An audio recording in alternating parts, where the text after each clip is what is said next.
जीवन में जब भी हम खराब दौर से गुजरते हैं तो मन में यह विचार जरूर आता है कि परमात्मा मेरी परेशानियां देखता क्यों नहीं है, मेरी परेशानियां दूर क्यों नहीं करता।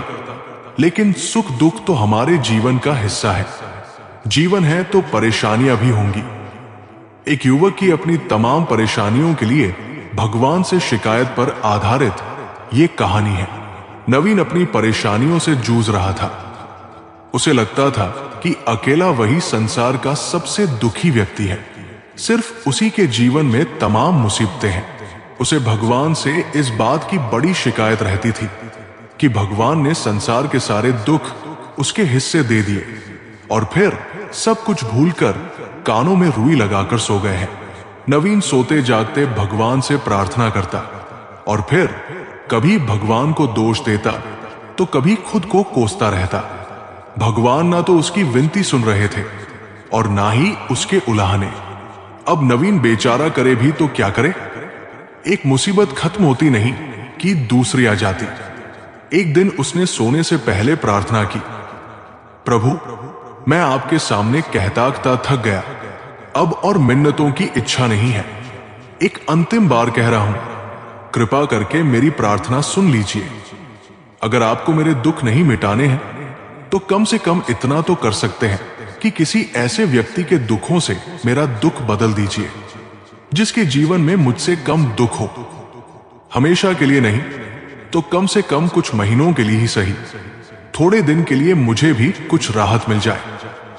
अब भगवान ने नवीन की आखिरी इच्छा सुनी ली। उसे उस रात सपने में भगवान दिखे। भगवान बोले, बालक मैं तुम्हारी प्रार्थना रोज सुनता था, पर मैं उनके ऊपर ध्यान ज्यादा दे रहा था जो तुमसे भी ज्यादा तकलीफ में है।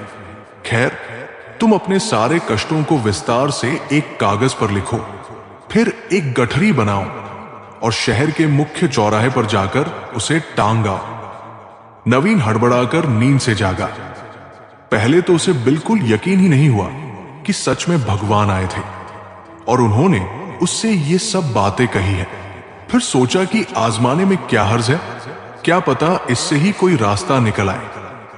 उसने भगवान के दिए आदेश के अनुसार अपनी सारी परेशानियां अलग अलग कागजों पर लिखी।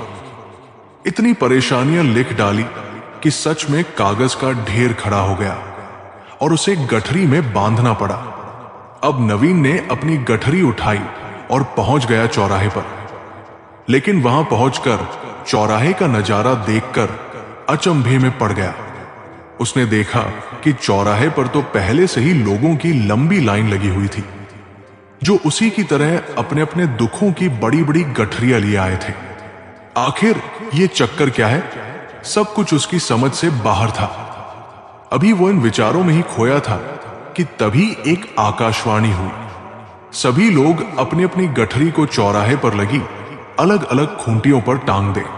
वहां बेहिसाब खूंटियां पहले से ही बनी थी। सभी ने अपनी अपनी गठरी टांगी और फिर ईश्वर के अगले आदेश की प्रतीक्षा करने लगे। कुछ ही देर में दोबारा से आकाशवाणी हुई। अब सभी लोग अंदाजे से कोई ऐसी गठरी उठा ले जो उन्हें अपनी परेशानियों की गठरी से हल्की समझ में आती हो। अब उन्हें वही दुख भोगने होंगे जो उनकी चुनी गई नई गठरी में दर्ज होंगे। आकाशवाणी सुनते ही सभी हल्की से हल्की गठरी को लपकने के लिए दौड़े। नवीन भी नई गठरी चुनने के लिए भागा। खूंटियों पर टंगी समस्त गठरियों को घूरता हुआ वो काफी देर तक अंदाजा लगाता रहा। अब उसे एक डर और था कि कहीं वो कोई ऐसी गठरी न उठा ले जिसमें पहले से भी ज्यादा दुख हो। अगर ऐसा हुआ तो परेशानियां और बढ़ जाएंगी और लेने के देने पड़ जाएंगे। जीवन तहस-नहस हो जाएगा सो अलग। अब उसके मन में तरह तरह के विचार आने लगे। वो सोचने लगा कि कम से कम वो अपने दुखों से भली भांति परिचित तो है और उन्हें झेलने का आदी भी हो गया है। उनके लिए कुछ रास्ते निकालने की शुरुआत भी की है। शायद उसका परिणाम आए तो एक दो दुख घट ही जाए। कहीं ऐसा न हो कि चुनी गई नई गठरी में दुख और भी ज्यादा पीड़ादायक हो जाए। ऐसे विचारों में खोया वो एक के बाद एक गठरी के सामने से गुजरता, लेकिन तय नहीं कर पाया कि कौन सी गठरी चुने। उसे ये भी डर था कि कहीं कोई उसकी गठरी ना उठा ले। इसी उधेड़बुन में फंसे नवीन ने आखिरकार अपनी ही गठरी उठा ली और चल पड़ा। उसने तय किया कि वो अब इन चुनौतियों का मुकाबला पहले से ज्यादा मजबूती से करेगा। धीरे धीरे नवीन को अपने ही दुख दूसरों से कम होते हुए महसूस होने लगे और उसके जैसे ही भाव वहां मौजूद हर व्यक्ति के मन में आने लगे। सच में सबको अपना दुख ही सबसे बड़ा और सबसे पीड़ादायक लगता है कि वही संसार का सबसे दुखी प्राणी है। पर हमसे भी ज्यादा न जाने कितने लोग और दुखी हैं। कितने ही लोग ऐसे हैं जिन्हें 2 वक्त का भोजन भी मुश्किल से नसीब होता है। कभी किसी की शानदार कोठी के आगे से गुजरते हुए यदि ये ख्याल बार बार आए कि जब किस्मत बन रही थी तो वो इस आदमी से पीछे क्यों रह गया। अगर आगे रहता तो उसे भी ऐसा सुख और ऐश्वर्य मिल जाता। लेकिन जिन लोगों के पास साहस और हौसला है, वे आत्मविश्वास की नाव पर सवार होकर आसानी से जीवन की कठिनाइयों को पार कर सफलता प्राप्त कर लेते हैं। जरा ऐसे लोगों के बारे में सोचिए जो जीवन और मृत्यु के बीच झूल रहे हैं। कम से कम आप किस्मत की लाइन में उनसे आगे तो हैं, स्वस्थ हैं, अपने काम के लिए किसी पर निर्भर नहीं है, अपना काम खुद करने के काबिल है। मैंने जिंदगी में एक ही बात सीखी है, इंसान को कोई चीज नहीं हरा सकती जब तक वो खुद हार ना मान ले। हमें अपनी गलतियों की सजा भले ही तुरंत ना मिले, परंतु समय के साथ कभी ना कभी सजा अवश्य मिलती है। सूर्योदय और सूर्यास्त हमें बताते हैं कि जीवन में कुछ भी स्थायी नहीं है। इसलिए हमेशा खुश रहें और जीवन की यात्रा का भरपूर आनंद लें। ये जिंदगी बहुत छोटी है। जो हमसे अच्छा व्यवहार करते हैं उन्हें धन्यवाद कहो, और जो हमसे अच्छा व्यवहार नहीं करते उन्हें मुस्कुराकर माफ कर दो। मरी हुई मछली धारा के साथ बहती है, लेकिन जीवित मछली धारा के विपरीत तैरती है। अगर आप भी जीवित हैं तो गलत का विरोध करना सीखें। जरा सोचिए, हजारों गलतियों के बाद भी आप अपने आप से प्यार करते हैं, तो फिर किसी दूसरे की गलती पर उससे नफरत क्यों करने लगते हैं? जीवन का सबसे बड़ा सत्य यही है, दुख हर किसी के हिस्से में है, लेकिन उसे स्वीकार करके आगे बढ़ना ही असली सफलता है। चलिए अब हम आपको एक कथा सुनाते हैं।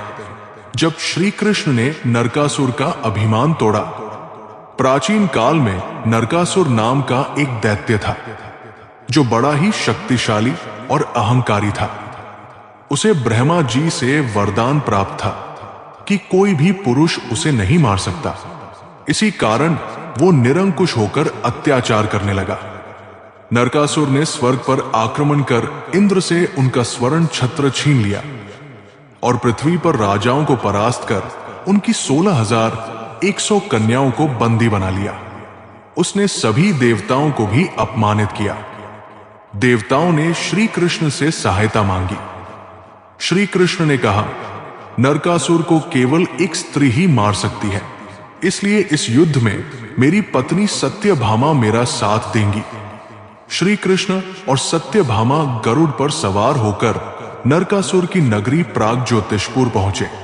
नरकासुर के पास कई शक्तिशाली राक्षसों और मायावी अस्त्र शस्त्रों की सेना थी, लेकिन श्री कृष्ण ने अपने सुदर्शन चक्र से उन्हें परास्त कर दिया। अंततः नरकासुर स्वयं युद्ध भूमि में उतरा।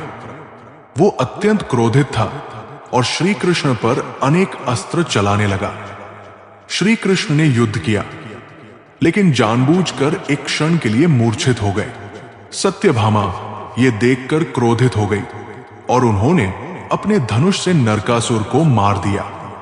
इस प्रकार एक स्त्री के हाथों ही नरकासुर का अंत हुआ और ब्रह्मा जी का वरदान भी असत्य नहीं हुआ। नरकासुर के मरने के बाद श्री कृष्ण ने उसकी जेल में बंद 16,100 कन्याओं को मुक्त कराया, लेकिन वे समाज में लौटने से डर रही थी, क्योंकि समाज उन्हें अपमानित करता। तब श्री कृष्ण ने उन सभी कन्याओं से विवाह कर उन्हें सम्मान दिया। यह विवाह प्रेम पर आधारित नहीं था, बल्कि यह दिखाने के लिए था कि किसी स्त्री की पवित्रता उसकी परिस्थिति से नहीं, बल्कि उसके हृदय से होती है। श्री कृष्ण की शिक्षा: 1. अहंकार का अंत निश्चित है। नरकासुर का पतन उसकी अहंकार और अधर्म के कारण हुआ। 2. नारी का सम्मान आवश्यक है। श्री कृष्ण ने 16,100 कन्याओं को सम्मान देकर यह सिखाया कि समाज को स्त्रियों का सम्मान करना चाहिए। 3. अधर्म को सहना भी अधर्म है। सत्यभामा ने स्वयं युद्ध कर यह सिद्ध किया कि अन्याय के खिलाफ आवाज उठाना आवश्यक है। नरक चतुर्दशी दीपावली से एक दिन पहले नरकासुर वध के उपलक्ष्य में मनाई जाती है। इस कथा से हमें यह सीख मिलती है कि अहंकार, अधर्म और अत्याचार चाहे कितने भी बड़े क्यों न हो, वे अंततः धर्म और सत्य के सामने नष्ट हो जाते हैं। जीवन के 5 सत्य। कोई फर्क नहीं पड़ता कि आप कितने खूबसूरत हैं, क्योंकि लंगूर और गोरिल्ला भी अपनी ओर लोगों का ध्यान आकर्षित कर लेते हैं। कोई फर्क नहीं पड़ता कि आपका शरीर कितना विशाल और मजबूत है, क्योंकि श्मशान तक आप खुद को नहीं ले जा सकते। आप कितने भी लंबे क्यों न हो, मगर आने वाले कल को आप नहीं देख सकते। कोई फर्क नहीं पड़ता कि आपकी त्वचा कितनी गोरी और चमकदार है, क्योंकि अंधेरे में रोशनी की जरूरत पड़ती ही है। कोई फर्क नहीं पड़ता कि आप कितने अमीर हैं और दर्जनों गाड़ियां आपके पास हैं, क्योंकि घर के बाथरूम तक आपको चलकर ही जाना पड़ेगा। इसलिए संभल कर चलिए। जिंदगी का सफर छोटा है। परमात्मा के पास बैठिए इतने गहरे भाव से कि आंसू आ जाए। किसी प्रकार की कोई आकांक्षा या मांग न रखें। परमात्मा का होना ही आशीर्वाद है। मांगना नहीं पड़ता, उनके पास होने से ही सब मिल जाता है। जैसे फूल के पास जाओ तो खुशबू अपने आप मिलने लगती है। परमात्मा ने सारी व्यवस्था पहले ही कर रखी है। मांगने की जरूरत ही नहीं है, बस उनके पास जाना है, उनकी शरणागति स्वीकार कर लेना है। उनके बताए मार्ग पर चलना ही हमारा कर्तव्य है। बस इतना ही करना है, बाकी सब कुछ स्वयं ही हो जाता है। ये तो वक्त वक्त की बात है जनाब। किसी को प्यार में गुस्सा आ जाता है तो किसी को गुस्से में प्यार। मंजिल तो मिल ही जाएगी, भटक कर ही सही। गुमराह तो वे हैं जो घर से निकले ही नहीं। ईश्वर ने मनुष्य के निर्माण के समय सभी चीजें उसे दे दी, लेकिन उस समय एक चीज नीचे गिर गई, जिसे भगवान ने पैर के नीचे दबा दिया। मनुष्यों के जाने के बाद लक्ष्मी ने पूछा, भगवान आपने पैर के नीचे क्या छुपाया जो इंसानों को नहीं दिया? तब भगवान ने कहा, मैंने पैरों के नीचे शांति छिपाई है। इंसान इसके लिए हमेशा तरसता रहेगा। वो सभी जगह से नाकाम होगा और आखिर में उसे मेरे चरणों में ही प्राप्त होगी। एक साधु ने एक कुत्ते से कहा, तू है तो बहुत वफादार, परंतु तुझमें 3 कमियां हैं। 1, तू पेशाब हमेशा दीवार पर ही करता है। 2, तू भिखारी को देखकर बिना बात के ही भौंकता है। 3, तू रात को भौंक भौंक कर लोगों की नींद खराब करता है। इस पर कुत्ते ने बहुत ही बढ़िया जवाब दिया। कुत्ता बोला, सुनो साधु, मैं जमीन पर पेशाब इसलिए नहीं करता कि कहीं किसी ने वहां बैठकर पूजा की हो। मैं भिखारी पर इसलिए भौंकता हूं कि वो भगवान को छोड़कर लोगों से क्यों मांगता है, और रात को इसलिए भौंकता हूं कि हे पापी मनुष्य, तू इस भ्रम की नींद में क्यों सोया हुआ है? उठ, अपने प्रभु को याद कर, जिसने तुझे इतना सब कुछ दिया है। अंधेरे में 1 करोड़ का हीरा गिर गया था। उसे ढूंढने के लिए 5 रुपए की मोमबत्ती ने सहयोग किया। अब बताओ, वो मात्र 5 रुपए की छोटी सी मोमबत्ती थी, लेकिन उसी की वजह से हीरा मिला। यदि उस समय मोमबत्ती काम नहीं करती तो हीरा कहीं गुम हो जाता। मोमबत्ती की तरह इंसान भी है। इंसान कितना भी छोटा हो, अगर वो सही वक्त पर काम आता है तो वो छोटा नहीं, सबसे बड़ा आदमी कहलाता है। उड़ना हर कोई चाहता है, किसी को सहारा मिल जाता है और कोई खुद ही लड़खड़ा जाता है, मगर आखिर उड़ान भर ही लेता है। शांत रहो, क्योंकि कुछ भी हमेशा के लिए नहीं रहता। वक्त बदलता जरूर है। नींद और जरूरतें जिंदगी में कभी पूरी नहीं होती। जो जितनी सुविधा में है वो उतनी ही दुविधा में है। शिकायतें तो बहुत है तुझसे ए जिंदगी, पर चुप इसलिए हूं कि जो तूने दिया वो बहुतों को नसीब नहीं होता। अगर पंछी किसी और के दाने के आदी हो जाए तो उन्हें आजाद कर देना चाहिए। पूरी दुनिया घूम लो यार, पर जो सुकून घर में मिलता है वो कहीं और नहीं मिलता। शांत रहो, क्योंकि कुछ भी हमेशा के लिए नहीं रहता। वक्त बदलता जरूर है। चुपचाप सहते रहो तो आप अच्छे हो, और अगर बोल पड़ो तो आपसे बुरा कोई नहीं।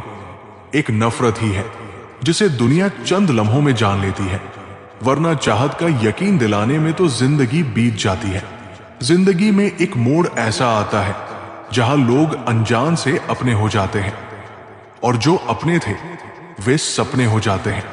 परेशानियां तो हर किसी की जिंदगी में है साहब। उदासियां चेहरे पर दिखाई दे ये जरूरी तो नहीं।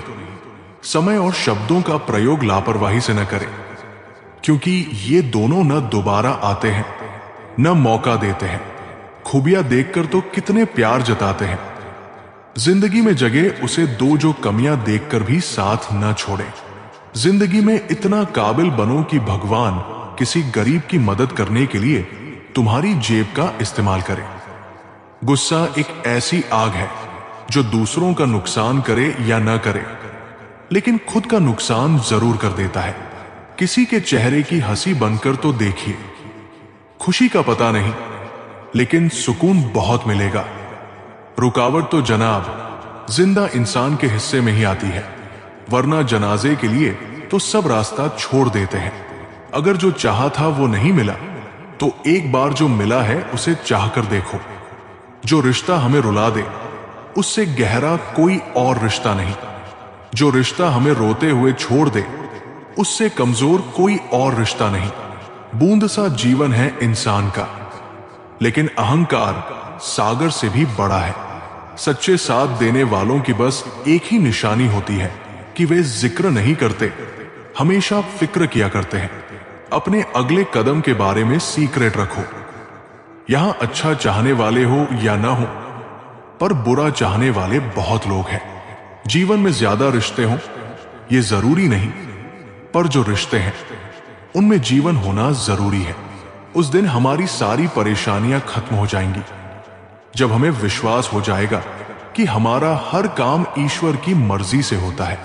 टूटने का मतलब खत्म होना नहीं होता। कभी कभी टूटने से जिंदगी की शुरुआत भी होती है। ख्वाहिशों के काफिले भी कितने अजीब होते हैं। ये गुजरते वहीं से हैं जहां रास्ते नहीं होते। दुनिया का उसूल है, जब तक काम है तब तक नाम है, बाकी दूर से ही सलाम है।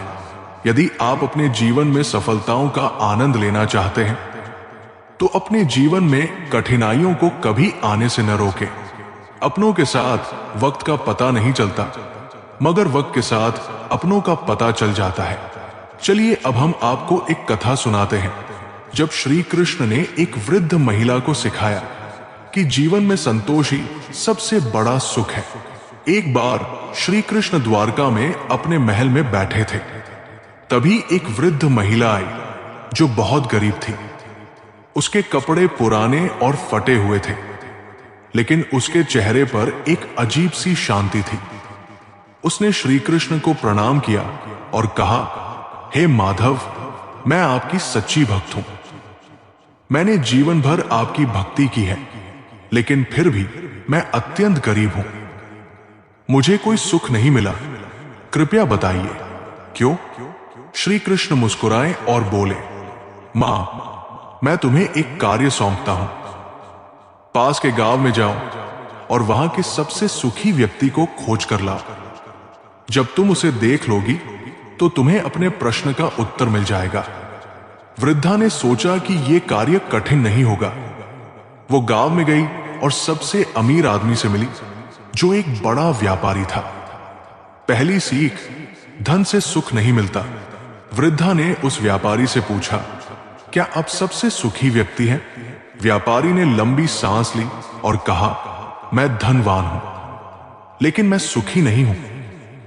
मैं हमेशा इस चिंता में रहता हूं कि मेरा व्यापार कैसे बढ़े और कोई मेरा धन न चुरा ले। मुझे रात भर नींद नहीं आती। वृद्धा को आश्चर्य हुआ। वो आगे बढ़ी और एक राजा से मिली, जिसे पूरे राज्य में सबसे शक्तिशाली कहा जाता था। दूसरी सीख, सत्ता से सुख नहीं मिलता। राजा से पूछने पर उसने कहा, मैं राजा हूं, परंतु हमेशा युद्धों और षड्यंत्रों से घिरा रहता हूं। मुझे अपने सिंहासन की चिंता रहती है। मेरे पास सब कुछ है, लेकिन मुझे कभी सच्चा सुख नहीं मिला।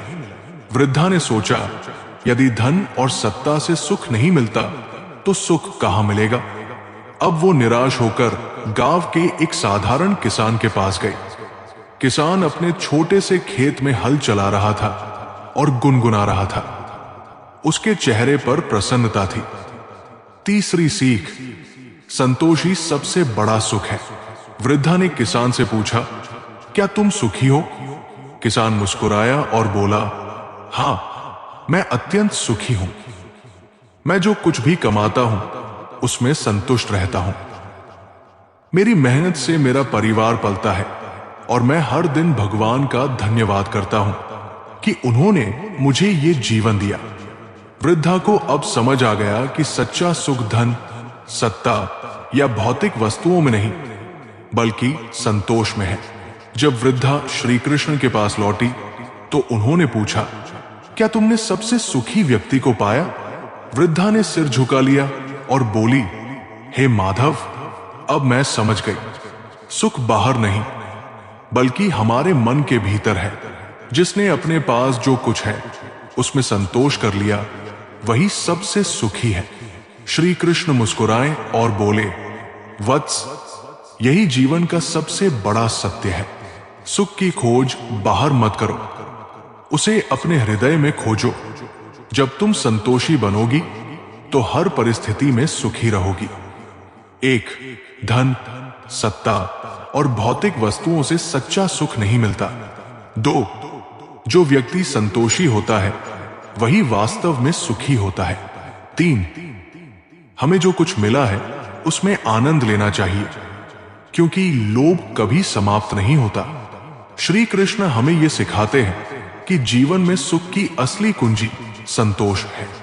यदि हम हर परिस्थिति में भगवान का धन्यवाद करना सीख लें तो हम हर हाल में सुखी रह सकते हैं। ईश्वर कहते हैं कि जो अपने मन को नियंत्रित कर अपने दुखों पर विजय प्राप्त कर लेता है, वो जिंदगी में जो चाहे पा सकता है।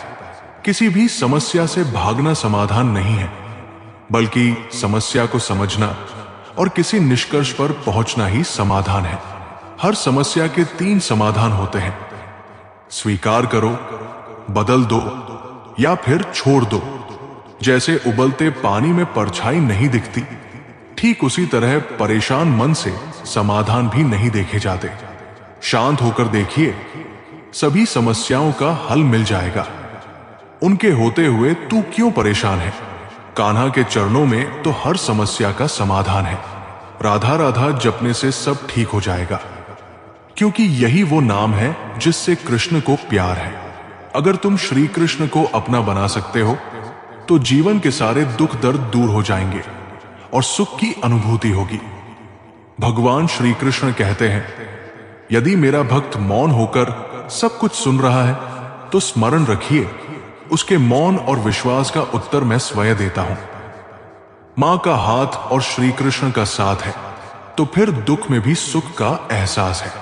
मौन सबसे अच्छा उत्तर है उस व्यक्ति के लिए जो आपके शब्दों को महत्व ही नहीं देता। अपनी पीड़ा के लिए संसार को दोष मत दो, अपने मन को समझाओ।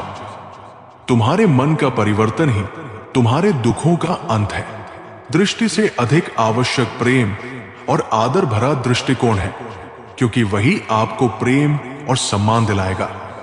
राधा ने श्री कृष्ण से पूछा, प्यार का असली मतलब क्या होता है? श्री कृष्ण ने हंसकर कहा, जहां मतलब होता है वहां प्यार ही कहा होता है। ईश्वर पर भरोसा इतना रखो कि जब तुम्हारी इच्छा से काम न हो तो समझ जाओ कि ये उनकी इच्छा है, और जब तुम्हारी इच्छा से काम हो तो समझो कि ये उनकी कृपा है।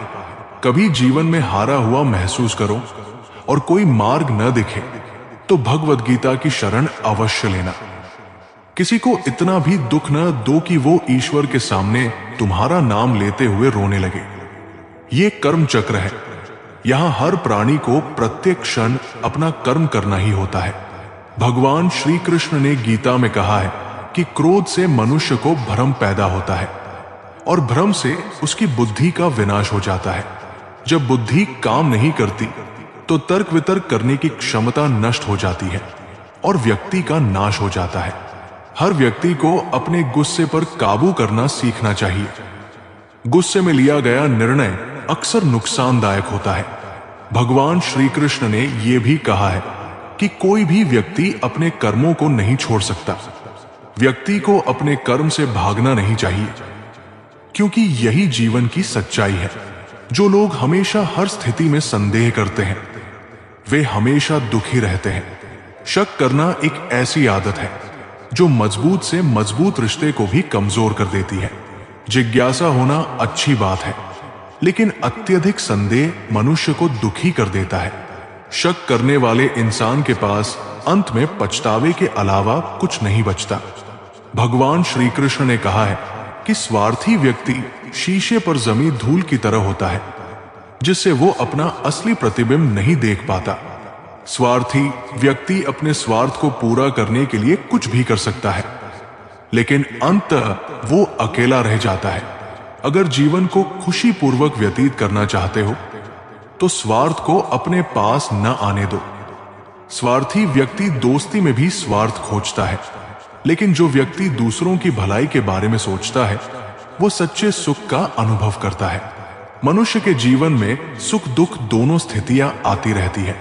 सुख में अति प्रसन्न न हो और दुख में निराश न हो। जो व्यक्ति सांसारिक इच्छाओं को त्याग कर फल की चिंता किए बिना अपने कर्म करता है वो योगी कहलाता है। जिसका मन नियंत्रण में होता है उसके लिए उसका मन सबसे बड़ा मित्र होता है, लेकिन जिसका मन नियंत्रण में नहीं होता उसके लिए वही मन सबसे बड़ा शत्रु बन जाता है। जो व्यक्ति अपने मन पर विजय प्राप्त कर लेता है उसे परमात्मा की प्राप्ति हो जाती है। जब ज्ञान प्राप्त हो जाता है तब सुख दुख, सर्दी गर्मी, मान अपमान सब समान लगने लगते हैं। एक बार की बात है, एक व्यक्ति जंगल के रास्ते से होकर दूसरे शहर को जा रहा था। रास्ते में उसने एक हाथी को देखा। उसने देखा कि वो बहुत ही ज्यादा ताकतवर था, लेकिन इतना शक्तिशाली होने के बावजूद भी वो किसी रस्सी से बंधा हुआ था। व्यक्ति को बहुत आश्चर्य हुआ कि इतना शक्तिशाली हाथी एक पतली सी रस्सी से बंधा हुआ है, जबकि हाथी चाहे तो रस्सी को एक ही बार में तोड़ सकता है।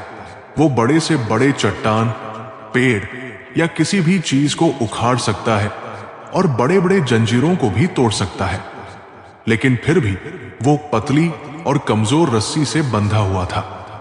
वहां न तो कोई जंजीर थी और न ही कोई पिंजरा, फिर भी वो असमर्थ दिख रहा था। उस व्यक्ति के मन में ये सवाल आया और वो बहुत विचलित हो गया। उसने तुरंत ही हाथी ऐरावत के पास जाकर पूछा, इतना मजबूत हाथी इस पतली और कमजोर रस्सी से बंधा हुआ क्यों है, और ये हाथी इसे तोड़ने की चेष्टा भी क्यों नहीं कर रहा? तब ऐरावत ने कहा, जब ये हाथी बहुत छोटा था तभी से इसे इसी पतली रस्सी से बांधा जाता था। उस समय ये बहुत छोटा था और ये रस्सी इसके लिए बहुत ज्यादा मजबूत थी। वो उसे तोड़ नहीं सकता था। उसने बहुत कोशिश की, लेकिन रस्सी नहीं टूटी। उस दौरान उसके पैरों से खून निकल जाता था। उसे गहरी चोट लग जाती थी, लेकिन छोटा और कमजोर होने के कारण वो रस्सी को तोड़ नहीं सकता था। उसने कई बार प्रयास किया, पर हर बार असफल रहा। अंत में उसने हार मान ली और मान लिया कि यह रस्सी उससे नहीं टूट सकती। धीरे धीरे समय बीतता गया, वो बड़ा होता गया, लेकिन उसके मनमस्तिष्क में यह धारणा बैठ गई कि ये रस्सी उससे नहीं टूटेगी। आज ये चाहे तो किसी भी वक्त इस रस्सी को आराम से तोड़कर अपनी आजादी प्राप्त कर सकता है, लेकिन बचपन में मिली हार को अपने संपूर्ण जीवन की हार मान चुका है। यही कारण है कि अब ये कोशिश भी नहीं कर रहा है। मन से हार जाने के कारण वो एक कमजोर और पतली रस्सी से भी हार चुका है।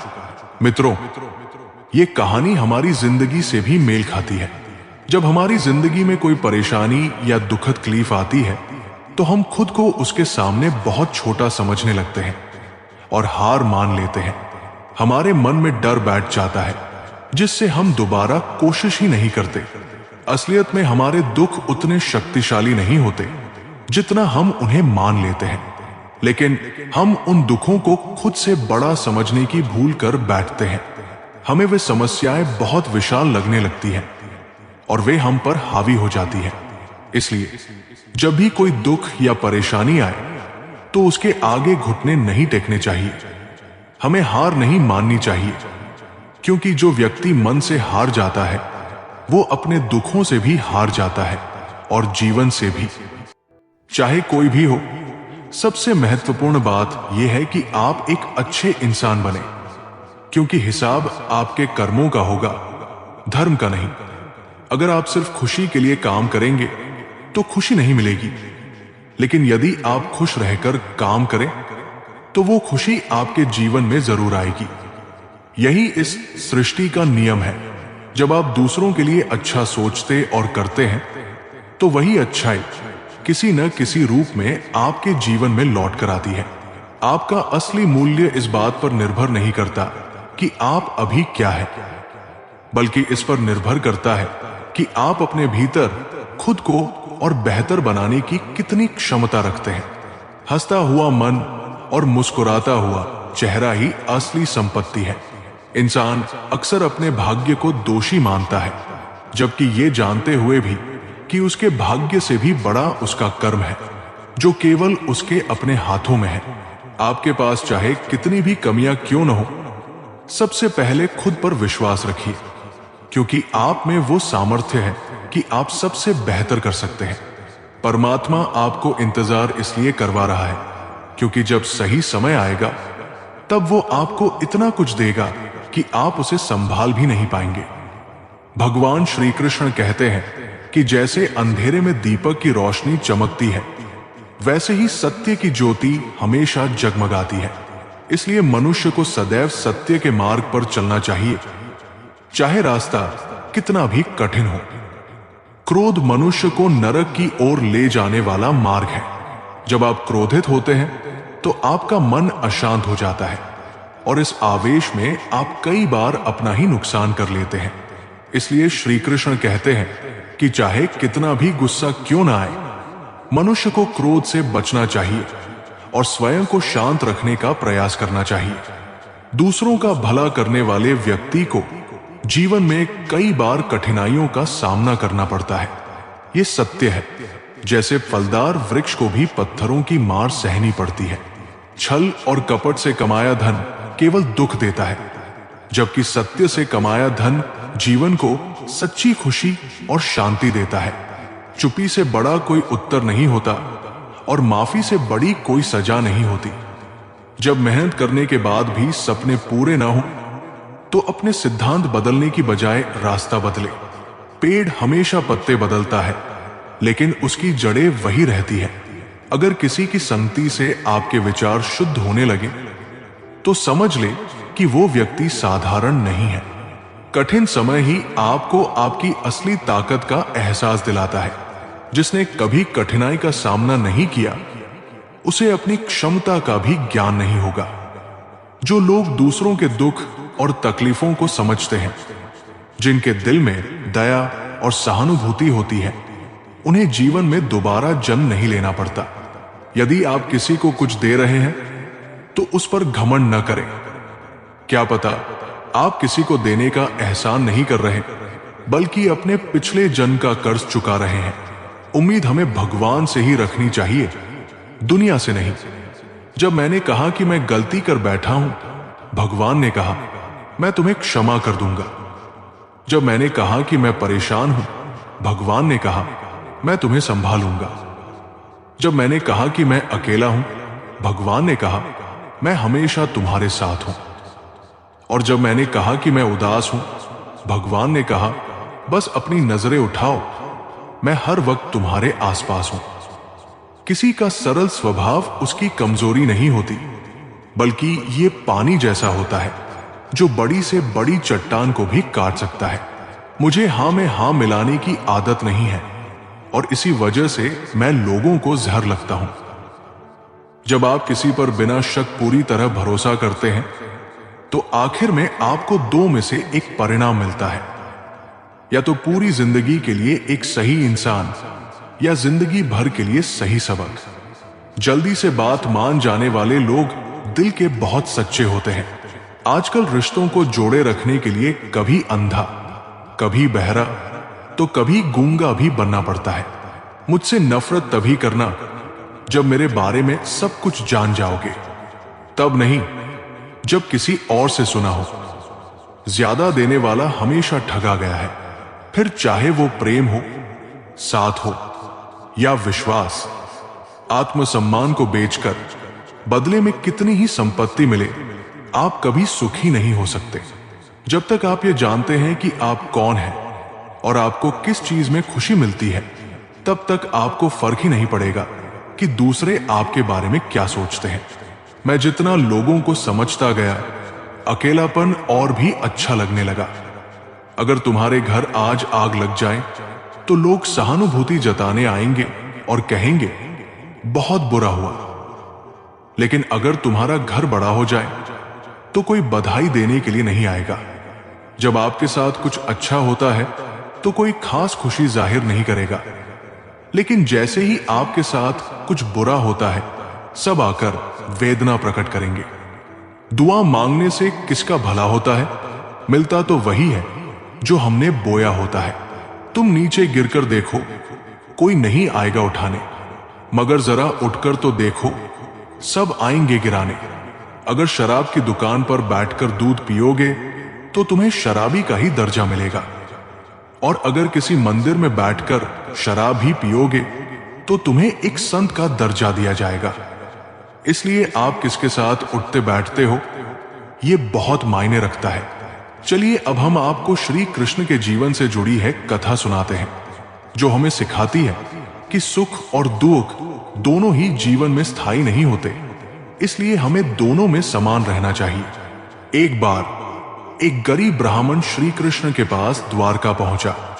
वो बहुत दुखी था और श्री कृष्ण से बोला, हे माधव, मैं एक सच्चा भक्त हूं, फिर भी मेरे जीवन में केवल दुख ही दुख है। कृपया मुझे इस दुख से बाहर निकालिए। श्री कृष्ण मुस्कुराए और बोले, वत्स, जीवन में जो भी आता है वो चला जाता है। सुख और दुख दोनों स्थायी नहीं है। ये संसार परिवर्तनशील है। ब्राह्मण को यह बात समझ में नहीं आई।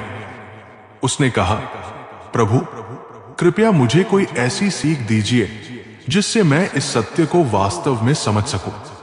श्री कृष्ण ने उसे एक छोटा सा सिक्का दिया जिस पर लिखा था, यह समय भी बीत जाएगा। ब्राह्मण ने सिक्का लिया और अपने घर चला गया। कुछ समय बाद उसकी किस्मत बदल गई। उसे अचानक कहीं से धन प्राप्त हुआ। लोग उसकी प्रशंसा करने लगे और वो समृद्ध बन गया। अब वो खुशी से भर गया और अपने पुराने दुखों को भूल गया। लेकिन तभी उसने देखा कि वही सिक्का अभी भी उसके पास है। उसने उस पर लिखा वाक्य पढ़ा, ये समय भी बीत जाएगा। वो सोचने लगा, अगर ये सुख भी बीत जाएगा तो मुझे अहंकार नहीं करना चाहिए। फिर कुछ वर्षों बाद उसका व्यापार डूब गया और वो फिर से गरीब हो गया। इस बार वो बहुत दुखी हुआ, लेकिन तभी उसने फिर से वही सिक्का देखा और पढ़ा, ये समय भी बीत जाएगा। अब उसे श्री कृष्ण की बात समझ में आ गई। उसने धैर्य रखा और धीरे धीरे उसका जीवन फिर से संवर गया। ब्राह्मण फिर से श्री कृष्ण के पास पहुंचा और बोला, हे प्रभु, अब मैं समझ गया, सुख और दुख दोनों स्थायी नहीं है। यदि हम सुख में अहंकार करेंगे तो दुख हमें कमजोर कर देगा, लेकिन यदि हम दुख में धैर्य रखेंगे तो सुख अवश्य आएगा। श्री कृष्ण ने मुस्कुराते हुए कहा, यही जीवन का सबसे बड़ा सत्य है वत्स। इसलिए जो व्यक्ति हर स्थिति में समान भाव रखता है वही सच्चा ज्ञानी और भक्त होता है। इस कथा से हमें क्या सीख मिलती है? एक, सुख और दुख दोनों अस्थाई होते हैं। हमें न तो सुख में अहंकार करना चाहिए, न ही दुख में विचलित होना चाहिए। दो, धैर्य सबसे बड़ी शक्ति है। कठिन समय में धैर्य रखना ही सच्ची समझदारी है। तीन, हर परिस्थिति में संतुलित रहना चाहिए। चाहे समय अच्छा हो या बुरा, हमें अपने मन को स्थिर रखना चाहिए। श्री कृष्ण ने इस छोटी सी सीख के माध्यम से हमें यह बताया कि जीवन में कोई भी परिस्थिति स्थायी नहीं होती। सुख आता है तो चला भी जाता है, और दुख आता है तो वो भी टिकता नहीं है। इसलिए हमें हमेशा धैर्य और संतुलन बनाए रखना चाहिए। कृष्ण कहते हैं, सुख और दुख जीवन के दो पहलू हैं जो हमेशा बदलते रहते हैं। जो व्यक्ति इन दोनों को समान रूप से स्वीकार करता है वही जीवन में संतोष और शांति प्राप्त करता है। भगवद गीता में श्री कृष्ण ने अर्जुन को यह महत्वपूर्ण शिक्षा दी कि यह संसार परिवर्तनशील है। सुख और दुख, लाभ और हानि, जय और पराजय सब अस्थाई है। जैसे दिन के बाद रात आती है और फिर से सूरज उगता है, वैसे ही जीवन में भी सुख और दुख का चक्र चलता रहता है। अगर हम इसे स्वीकार करना सीख जाएं, तो न तो हम अत्यधिक प्रसन्नता में अहंकार करेंगे और न ही दुख में टूटेंगे। अगर कोई व्यक्ति केवल सुख की इच्छा करता है और दुख से भागना चाहता है, तो वो जीवन की सच्चाई से अनजान है। जीवन में केवल आनंद नहीं हो सकता और न ही केवल पीड़ा हो सकती है। उदाहरण के लिए, एक किसान जब खेत में मेहनत करता है तो वो धूप, बारिश और सर्दी को सहता है। जब फसल लहलहा उठती है तो वो प्रसन्न होता है, लेकिन कभी कभी सूखा या बाढ़ उसकी मेहनत पर पानी फेर देती है। अगर वो इस दुख से हार मान ले तो वो कभी आगे नहीं बढ़ पाएगा। लेकिन अगर वो ये समझ ले कि ये केवल एक समय का बदलाव है, तो वो फिर से प्रयास करेगा और सफलता प्राप्त करेगा। इसी तरह जीवन में जो आज हमारे पास है वो हमेशा नहीं रहेगा। जब किसी को सफलता मिलती है तो वो ये भूल जाता है कि समय हमेशा एक जैसा नहीं रहता। अगर वो अहंकार कर ले तो जब कठिन समय आएगा तब उसे अत्यधिक पीड़ा होगी। वही व्यक्ति संतुलित रह सकता है जो सुख और दुख दोनों को समान रूप से देखता है। जैसे समुद्र में ज्वार भाटा आता जाता रहता है, वैसे ही जीवन की परिस्थितियां बदलती रहती है। महाभारत में भी ये उदाहरण देखने को मिलता है। जब पांडवों को वनवास मिला तो उनके लिए वो समय अत्यंत कष्टदायक था, लेकिन उन्होंने इसे सहन किया और अपना धैर्य बनाए रखा। अंततः धर्म की जीत हुई और वे पुनः अपने राज्य को प्राप्त कर सके। अगर वे केवल अपने दुख पर रोते रहते तो शायद वे कभी विजय प्राप्त नहीं कर पाते। यही शिक्षा हमें भी अपने जीवन में अपनानी चाहिए कि न तो सुख में अति उत्साहित होना चाहिए और न ही दुख में टूट जाना चाहिए। सोचिए, अगर कोई बच्चा हमेशा मिठाइयां ही खाता रहे और उसे कभी कड़वी दवा न दी जाए तो क्या वो स्वस्थ रह पाएगा? नहीं, क्योंकि मिठाइयां भले ही स्वादिष्ट होती हैं, लेकिन केवल उन्हें खाने से शरीर कमजोर हो जाएगा। उसी तरह जीवन में भी केवल सुख ही हो तो हम मजबूत नहीं बन सकते। दुख ही हमें सहनशील बनाता है और यह सिखाता है कि कठिनाइयों में कैसे खड़ा रहा जाए। अगर हमें अपने जीवन में सुख और दुख की सच्चाई को समझना है तो हमें प्रकृति से सीखना चाहिए। जब पेड़ की टहनियां सूखती है तो वसंत में वे फिर से हरी हो जाती है।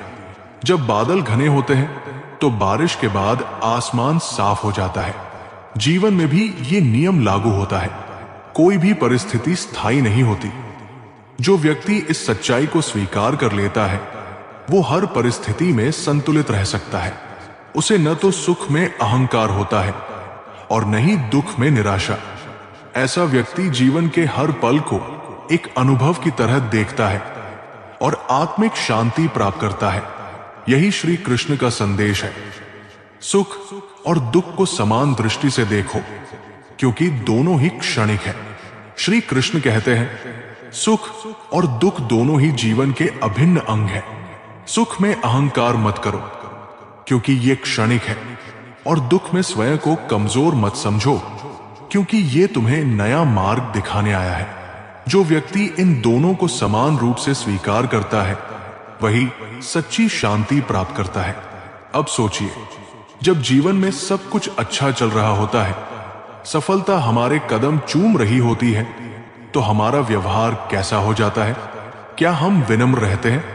क्या हम इस बात को याद रखते हैं कि यह सुख स्थायी नहीं है?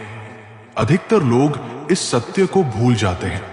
सुख के आते ही मन में अहंकार घर करने लगता है। हमें लगने लगता है कि यह सब हमारी ही मेहनत का फल है और अब हम अजय हैं।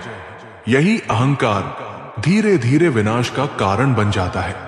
श्री कृष्ण ने उसकी रक्षा की और आगे चलकर उसी दुख ने उसे इतना शक्तिशाली बना दिया कि वह महाभारत युद्ध का कारण बनी और अंततः न्याय की स्थापना हुई। इसी तरह जब जीवन में कठिन समय आता है, तो हमें यह नहीं सोचना चाहिए कि सब कुछ खत्म हो गया है, बल्कि यह सोचना चाहिए कि यह समय हमें कुछ सिखाने के लिए आया है।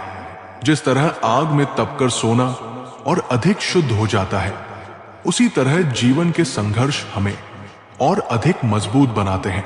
अगर आपने कभी कोई पौधा लगाया होगा, तो आपने देखा होगा कि जब एक पौधा धूप में जलता है, बारिश में भीगता है और तेज हवा में झुकता है, तभी वो एक मजबूत वृक्ष बनता है। अगर उसे सिर्फ आरामदायक स्थिति में रखा जाए, तो वो कभी भी अपनी जड़ें गहरी नहीं कर पाएगा। यही सिद्धांत हमारे जीवन पर लागू होता है। सुख और दुख दोनों ही जरूरी है। सुख हमें आनंद देता है और दुख हमें मजबूत बनाता है। इसलिए जब सुख आए तो अहंकार मत करो, बल्कि उसके लिए कृतज्ञ रहो, ताकि जब दुख आए तो तुम्हारे पास इतना धैर्य और आत्मविश्वास हो कि तुम उसे सहजता से सह सको। यही संतुलन जीवन की सबसे बड़ी सीख है। चलिए अब हम आपको एक कथा सुनाते हैं। सुख दुख जीवन के दो पहलू हैं। ये कथा श्री कृष्ण के जीवन से जुड़ी एक गहरी सीख देती है। सुख और दुख सदा चक्र की तरह घूमते रहते हैं। हमें दोनों में समान भाव रखना चाहिए। महाभारत युद्ध समाप्त होने के बाद युधिष्ठिर को राजा बना दिया गया। राजमहल में सभी पांडव और द्रौपदी बैठे हुए थे। श्री कृष्ण भी वहां मौजूद थे। अचानक युधिष्ठिर ने श्री कृष्ण से पूछा, माधव, जीवन में सबसे बड़ा सत्य क्या है? श्री कृष्ण मुस्कुराए और बोले, हे धर्मराज, संसार में जो भी आता है वो जाता भी है।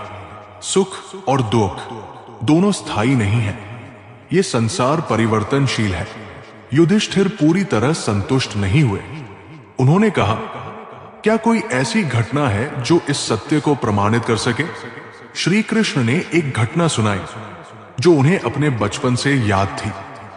गोकुल में जब श्री कृष्ण छोटे थे, तो एक दिन वे अचानक जोर जोर से रोने लगे। माता यशोदा दौड़कर आई और कृष्ण को गोद में उठाकर प्यार से पूछा, लाला, क्या हुआ? तुम रो क्यों रहे हो?